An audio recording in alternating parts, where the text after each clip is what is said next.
Anak-anakku solih-solihah semuanya, berjumpa kembali dengan Ustazah Indra pada pembelajaran IPA hari ini. Bagaimana kabar kalian hari ini? Semoga Allah memberkahi kalian semua sehingga memudahkan kalian untuk mengikuti pembelajaran hari ini. Anak-anakku solih-solihah semuanya, pada pembelajaran IPA hari ini kita akan mempelajari tentang energi panas dalam kehidupan sehari-hari. Ada 4 poin besar yang akan kita bahas hari ini. Yang pertama adalah tentang sumber energi panas. Yang kedua adalah tentang perbedaan suhu dan panas. Yang ketiga, tentang perubahan yang terjadi akibat perubahan suhu. Dan yang keempat adalah perpindahan kalor yang ada di sekitar kita. Anak-anakku, mungkin nanti ke depan kalian akan sering mendengar istilah panas dan kalor. Sama ya, tetapi akan terjadi perbedaan panas dan suhu. Nah, kita bahas satu persatu. Anak-anakku, yang pertama adalah sumber energi panas. Seperti yang kalian ketahui, di sekitar kita banyak sekali terdapat sumber energi panas. Di antaranya apa? Coba, saat kalian berada di luar ruangan, merasakan hangat, merasakan panas, menjemur baju bisa kering, menjemur kira-kira membuat garam juga ya, dengan bantuan sinar matahari. Nah, sinar matahari itulah yang menjadi sumber energi panas. Yang berikutnya, selain sinar matahari, ada api, listrik, panas bumi, juga adanya bahan bakar yang kesemuanya bisa menghasilkan energi panas. Yang berikutnya adalah tentang perbedaan suhu dan panas. Sama tidak ya suhu dan panas? Biasanya kalau kalian sakit panas, dipegang apanya? Iya, dipegang dahinya. Wah, terasa hangat, lebih panas dibanding biasanya. Nah, itu apa sayang? Suhu atau panas? Ya, yang diukur adalah suhunya karena menggunakan alat, biasanya menggunakan termometer, ya. Nah, suhu adalah suatu besaran yang menyatakan derajat panas suatu benda. Di Indonesia yang sering dipakai adalah derajat Celcius. Sedangkan besaran lainnya bisa nanti dipelajari di tingkatan selanjutnya. Ada derajat Kelvin, derajat Fahrenheit, ataupun derajat Reaumur. Untuk kalian cukup diketahui bahwa suhu yang sering kita pakai adalah derajat Celcius. Yang berikutnya adalah panas atau kalor. Apa itu? Energi panas merupakan salah satu energi yang dapat dilepaskan dan juga diterima oleh suatu benda. Contohnya adalah kalian memiliki es batu, kemudian kalian keluarkan dari freezer atau dari kulkas. Apa yang terjadi? Selang berapa lama saat es batu itu kalian keluarkan, yang terjadi adalah es batu mencair atau leleh. Di saat itulah terjadi perubahan panas. Jadi dia akan melepaskan panas. Itu adalah besarannya yang menyatakan derajat panas suatu benda, sedangkan panas adalah energi yang dilepaskan dan bisa diterima suatu benda. Yang berikutnya anak-anakku adalah tentang perubahan akibat perubahan suhu. Nah, tadi suhu itu adalah besarannya ya, besaran yang menyatakan derajat. Nah, ini apa yang bisa berubah saat terjadi perubahan suhu? Yang terjadi adalah adanya pemuaian panas, yaitu perubahan suatu benda yang dapat menjadi bertambah panjang, bertambah lebar, bertambah luas, atau bertambahnya volume suatu benda karena terkena oleh energi panas atau terkena kalor. Nah, itu yang dimaksud dengan pemuaian. Contohnya apa?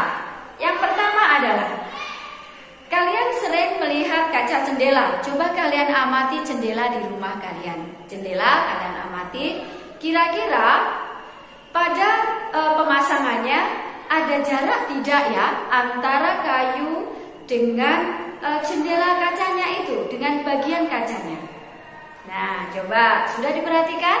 Ya, jelas ada jarak antara kaca dengan tempatnya atau kayunya yang biasa diletakkan di situ. Kenapa kok ada jarak? Nah, jarak itulah yang nanti akan dipakai kaca untuk memuai atau menyusut saat terjadi perubahan suhu. Tiba-tiba suhunya panas ya, cuacanya panas, sehingga kaca akan memuai. Nah, karena sudah ada lebih ya, jarak yang lebih dari ukurannya itu, akhirnya kaca leluasa untuk memuai dan tidak pecah. Tetapi jika saat pemasangannya itu adalah terlalu rapat dan tidak ada jaraknya, saat terjadi geledek, terjadi petir atau getaran yang hebat, kaca tersebut bisa pecah karena tidak ada tempat dan ruang untuk memuai. Itu yang pertama. Yang kedua, saat kalian mengisi ban sepeda. Nah, saat ban sepeda kalian itu gempos ya, tidak ada anginnya, kalian mengisi. Boleh tidak mengisinya terlalu banyak. Nah, kalau dia terlalu penuh, apa yang terjadi?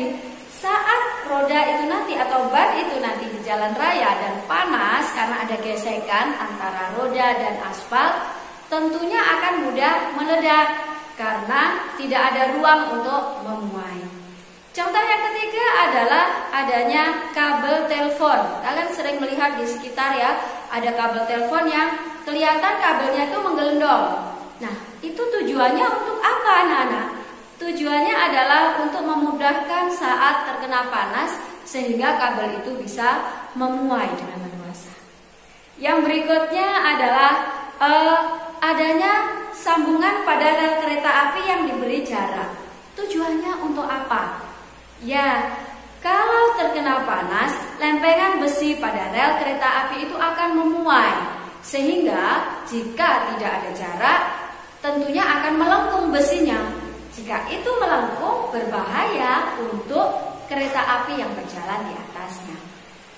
Anak-anakku salih-salihah semuanya, contoh yang berikutnya adalah dengan penggunaan termometer. Khususnya ini termometer air raksa. Jadi kita bisa melihat saat termometer tersebut yang digunakan untuk mengukur suhu tubuh itu akan bergerak naik saat terkena panas tubuh kita. Dan saat dilepas dari tempelan panas tubuh kita, air raksa tersebut akan menyusut kembali. Anak-anakku salih-salihah semuanya, itu tadi adalah contoh dari perubahan yang diakibatkan karena perubahan suhu. Materi yang berikutnya adalah perpindahan kalor yang ada di sekitar kita. Anak-anakku salih-salihah semuanya, kalor atau panas akan berpindah dari yang bersuhu tinggi menuju ke suhu yang lebih rendah. Ini kalian bisa perhatikan saat kalian di dapur membantu bunda memasak. Coba kalian perhatikan baik-baik. Saat bunda menyalakan kompor, apa yang terjadi? Nah, api akan keluar. Saat di atas kompor terdapat panci dan kompor sudah menyala, apa yang terjadi pada panci? Benar sekali, panci yang tadinya dingin ya, tidak terasa panas, lama-kelamaan akan menjadi panas. Kenapa? Wow, magic Ustazah. Ya, bukan sayang. Itu dikarenakan panas dari api merambat ke panci tersebut.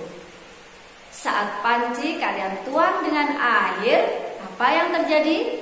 Air di dalam panci pun juga ikut panas. Nah, di situ juga terjadi perpindahan panas. Tangan kalian tahu-tahu didekatkan ke kompor. Aku pengen ngangkat ngangkat pancinya dong. Apa yang terjadi pada tangannya sebelum mengenai panci tersebut? Ya, panas. Kenapa? Karena kita ada pancaran dari api kompor tersebut sehingga tangan kita merasa panas. Untuk lebih jelasnya materi perpindahan kalor ini kalian bisa saksikan pada video pembelajaran berikutnya. Anak-anakku salih-salihah semuanya, rasanya itu dulu yang bisa Ustazah sampaikan tentang energi panas dalam kehidupan sehari-hari. Jika ada silap kata, Ustazah mohon maaf. Jika ada lebihnya hanya dari Allah. Untuk penugasan hari ini, kalian bisa lihat pada akhir video pembelajaran ya. Jadi lihat sampai akhir. Jangan lupa tambahi wawasan kalian dengan banyak membaca buku modul ataupun referensi yang lainnya. Itu ya sayang ya. Akhirnya, wassalamualaikum warahmatullahi wabarakatuh.